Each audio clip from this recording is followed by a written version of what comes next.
Assalamualaikum warahmatullahi wabarakatuh. Bertemu kembali dengan saya Rifki. Pada video part kali ini kita akan coba menentukan luas permukaan total dari adsorben yang telah kita lakukan perhitungan ya, atau pengolahan data pada part video kemarin.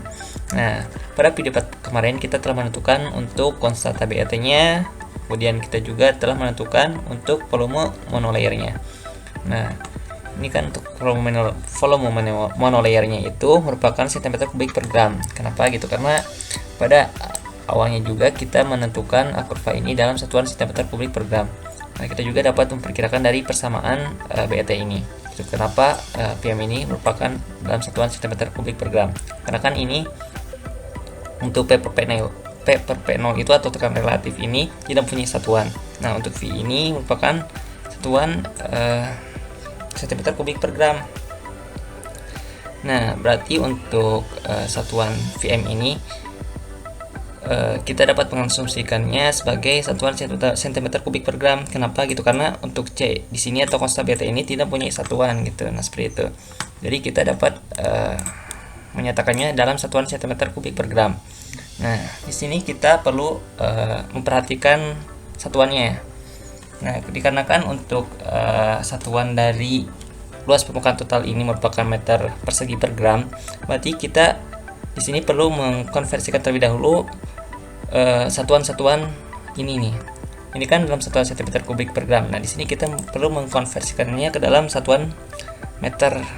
Nah, berarti untuk 1 cm ini berarti kita perlu naik 2 tangga ya. Nah, berarti dikarenakan kan ini kubik, kita hanya perlu membagikannya dengan pangkat 10 pangkat 10 dibagi dengan 1.000.000. Nah, seperti itu. Atau kita juga dapat menuliskannya seperti ini, atau 10 pangkat min 6. Jangan lupa pakai min 6. Nah, seperti ini. Kita enter saja. Kemudian kita lihat terlebih dahulu ya untuk bagaimana rumus untuk luas permukaan total ini. Nah, untuk luas permukaan total ini parameter yang kita gunakan atau yang akan kita analisis atau hitung secara lebih lanjut. Nah, di sini ada Vm. Vm kan telah kita ketahui pada video part kemarin, telah kita konversikan juga ini. Kemudian di sini ada S, di mana S ini merupakan luas penampang dari nitrogen. Luas penampang dari nitrogen. Nah, di mana untuk tetapan luas penampang nitrogen ini berkisar pada 0,162 nanometer persegi, atau jika masih dalam satuan angstrom, mungkin juga kan kita menemukannya dalam satuan angstrom, kita ubah dulu ke dalam satuan nanometer persegi terlebih dahulu. Nah, seperti itu.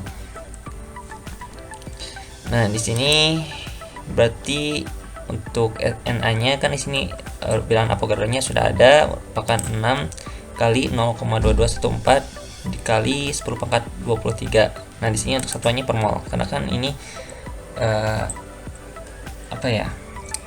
bilangan Avogadro lah dalam satuan molarnya. Nah, di sini untuk S-nya berarti kita dikarenakan ini dalam satuan nanometer persegi, berarti kita perlu mengkonversikannya ke dalam satuan meter terlebih dahulu. Nah, untuk nanometer itu, untuk 1 nanometer itu sama dengan 10 pangkat min 9. Dikarenakan ini merupakan meter persegi, berarti kita membaginya dengan 10 pangkat atau setara dengan 10 pangkat min 18. Nah, seperti itu. Awalnya kan 10 pangkat min 9. Nah, dikarenakan ini persegi ya, atau pangkat 2, berarti tinggal 10 pangkat min 9 kali 2, berarti 10 pangkat min 18. Seperti itu, teman-teman. Kita klik, kita kalikan dengan 10 pangkat min 18. Kita enter.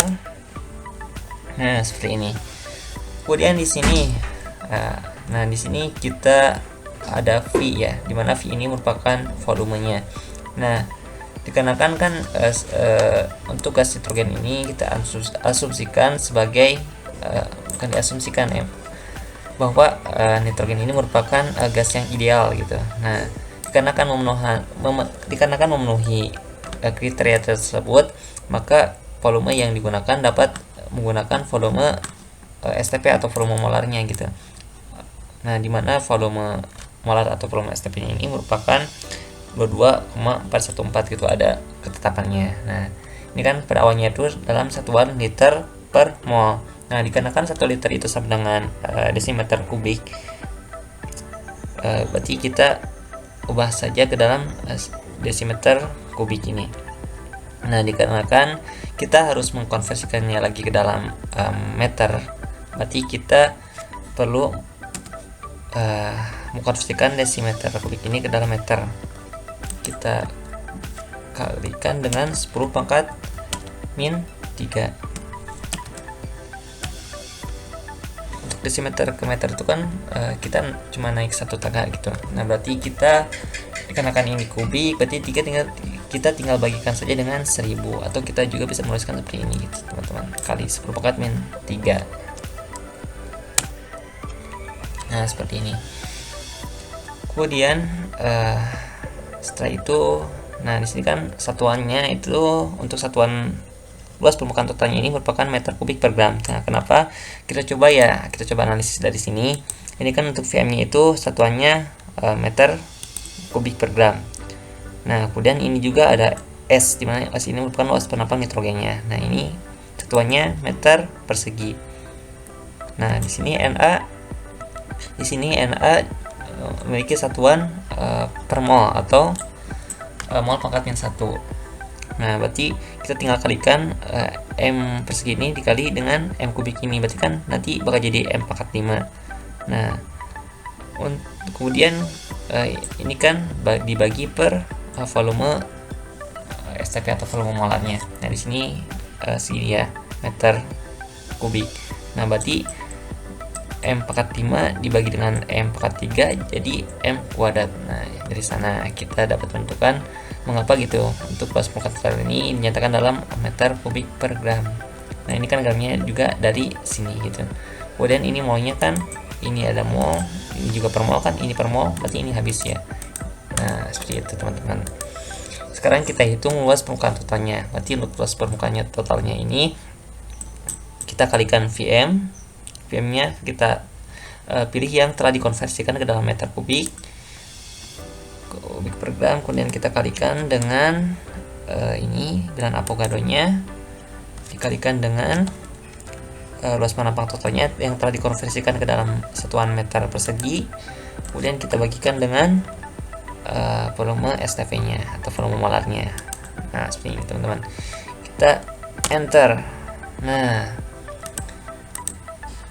untuk luas permukaan totalnya kira-kira segini ya, 958, sekian. Nah, mungkin videonya hanya sampai segini. Mohon maaf jika ada kesalahan. Wabillahi taufiq wal hidayah. Wassalamualaikum warahmatullahi wabarakatuh.